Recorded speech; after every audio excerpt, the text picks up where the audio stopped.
Shalom Temple Israel. It is so hard to believe that after months of planning, of worrying about, of wondering what virtual high holidays would look like, Rosh Hashanah and Yom Kippur of 5781 are behind us. It was, to say the least, a strange experience to lead services looking out at rows and rows of empty seats with nobody looking back.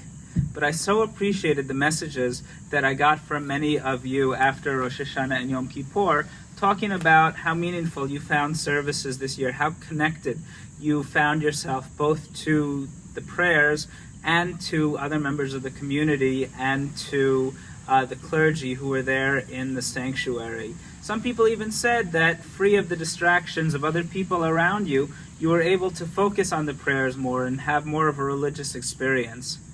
Now, I really don't want to do virtual high holidays again, but at the same time, I am so glad that this Rosh Hashanah and Yom Kippur were a meaningful experience for members of our community.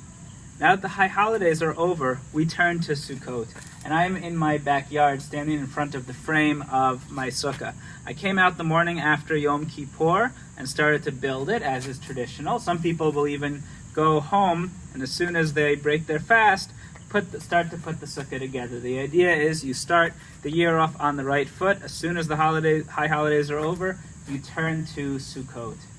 And there are many practices, many rituals that are attached to Sukkot that we all really love.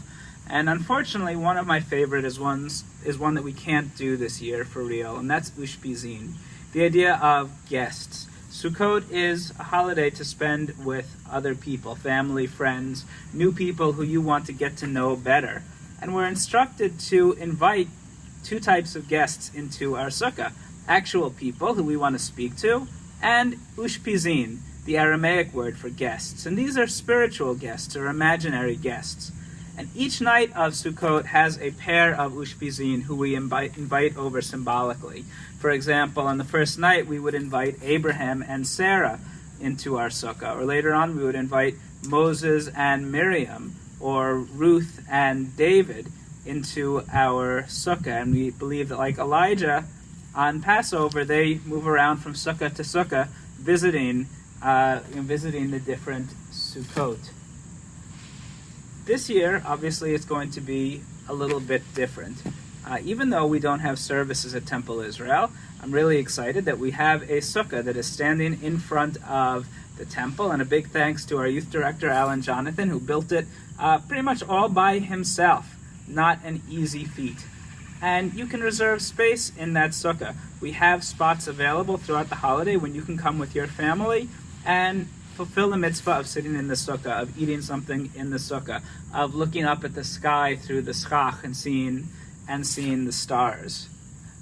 Cantor Lissick and Rabbi Kornsgold and myself are also going to host evenings in the sukkah, either our own or congregants, or the sukkah at the temple. And we'll be in the sukkah, and we'll invite people to join us over Zoom for different programs. My program is going to be Scotch in the sukkah, two things that I like a lot, Scotch and Sukkot. And I'll be sharing one of my favorite drinks and teaching a little bit about the holiday. So I hope that you will join with us at Temple Israel in turning Sukkot as well into a different but still meaningful holiday. Chag Sameach.